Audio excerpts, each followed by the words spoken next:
հրավիրվածներ, հարազատներ, բարեկամներ, ընկերներ, ծանոթներ և անծանոթներ։ Վստահ եմ, որ բոլորիդ մոտ տիրում է բարձր տրամադրություն։ Նախ ուզում եմ բոլորի շնորհակալությունս հայտնել բոլորիդ, որ հարգել եք և ներկա եք գտնվում մեր նորաստեղծ խաղի շնորհանդեսին։ Շատ երկար չեմ խոսի, որպեսզի չձանձրանաք, բայց ուզում եմ ասել, որ ձեր բոլորի սերն էին դուրս տալիս, չհանձնվել, սովորել, կրթվել, մտածել, արարել և միշտ նայել առաջ։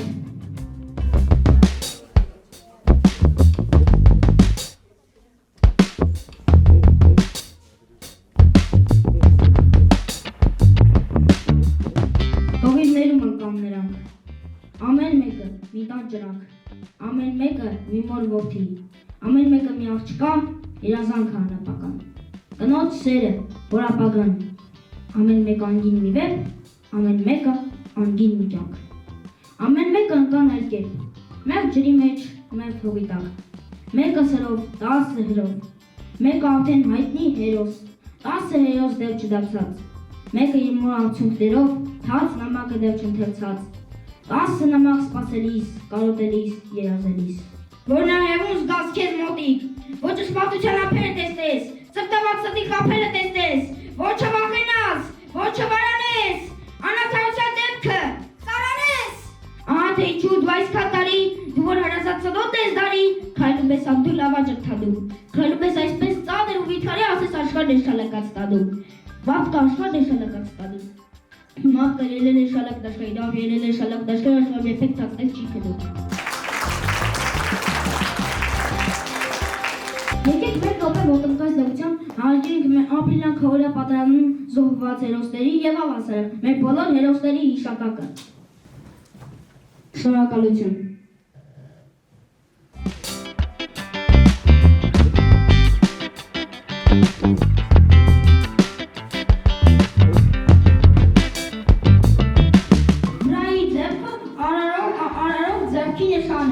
Գիրքը նշանակում է կրթվել, ՄԵԱ-ն հապաղում է, որը կոչվում է մեր երազանքների աշխարհում,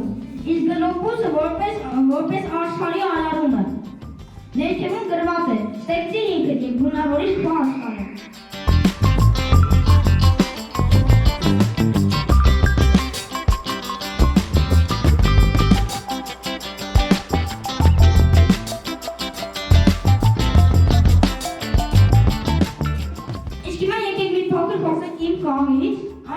Իմ խաղից չէ, իմ խաղի մեջ գտնվող քարերի մասին մի փոքր տեղեկություն պատմեմ։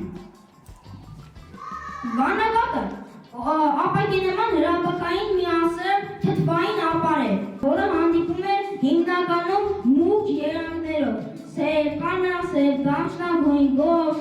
ծխագույն, շագանակագույն։ Նաև անվանում են հրապակային ապակի, օբսիդիան, իսկ հայերի ավանդական անվանումն է սատանի երևույթ։ Վանագատը Հայաստանում հանդիպում է Արտենիի, Հանդիսի, Ուխտասարի, Գութանասարի, Գեղասարի, Սպիտակասարի լանջերին և մեծ գագաթնային մասերում։ Ամենաշատ ուսումնասիրված հանքավայրը Արտենիի հանքավայրն է, որը գտնվում է Արագածոտնի մարզում։ Մեկ այլ ոչռ ջրափերի հանքավայրը գտնվում է Հանդիս Լևան լանջին։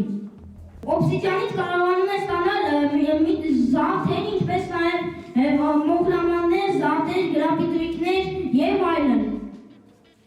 Հատուկ վավարաններում և հատուկ ճնշման ազդեցության տակ 9.300 աստիճան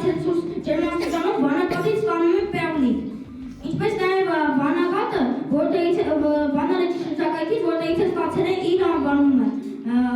Ժամանակին տարվում էր Պարսից ծոցի և արաբական թերակղզու երկրներ։ Մարմարը առաջացել է հունարեն մարմարով, փայլով քար բաղից։ Այն քարը մետամորֆիկ միջին կարծրության լեռնային քարատեսակ է, որը Հայաստանում հանդիպում է մի քանի միլիոն մետր խորանարդ միջին պաշարներով։ Հանդիպում է Հայաստանում պալեոզյան շրջաններում և մինչ Քեմբրի շերտախմբերում։ Հայաստանում կան Ապարանի, Վարդենիսի, Աղբերանի, Աղզականի, Արտաշատի, Խորվիապի, Մարմարաշենի և Քաջարյանի մարմարի հանքավայրերը։ Մարմարը կազմված է զուտ կանցիկ CO3-ից, որոշները կանցիկ CO3-ը կավիճն է, որոշները նաև դոլոմիտից, ինչպես նաև պարունակում են մի շարք միներալներ, այդ թվում լիմոնիտ, պիրիտ, քվարց, հեմատիտ, որոնց միջոցով էլ ստացվում է իր գույնն է ստացվում։ Ինչպես նաև պետք է նշել, որ մարմարը ստանում են դոլոմիտի և կրաքարի, նույնիկը կանցիկ CO3-ի ուշաջրմային փոխակերպումից։ Հայկական մարմարը, ինչպես նաև հայտնի շինարարական քար է, որը օգտագործվում է ինչպես շինարարական քար, այնպես էլ երեսպատման համար։ Ջրային խճաքար է, քիչը փոքրիկ գնդիկ քար է, որը մինչև 1-ից 10 սմ տրամագծով հանդիպում է մինչև 1-ից 10 սմ տրամագծով։ Ըստ տեղանքի լինում են ծովային, գետային, լճային և ցամաքային խճաքարեր։ Ջրային խճաքարերը նաև իրենց կլոր տեսքը ստանում են անլիքների ազդեցությունից։ Եվ իհարկե վերջինը տուֆը։ Տուֆը հայտնի քար է Հայաստանում, համարվում է Հայաստանի խորհրդանիշ քարը, առաջանում է հրաբխի ժայթքումից առաջացած մոխրից, որը ժամանակի ընթացքում քարանում է։ Տուֆերը բաժանում են տարբեր տեսակների։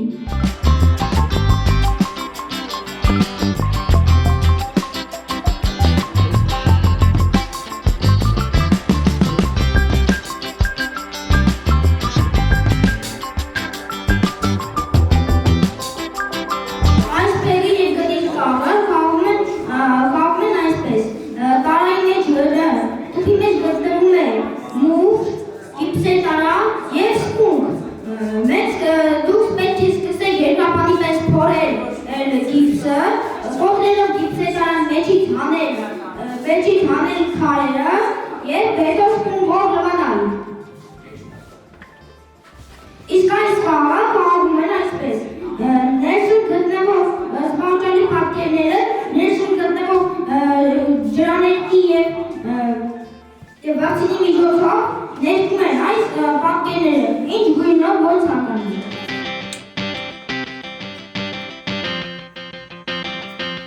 Ապրես Միքայել, շատ հետաքրքիր խաղ էր։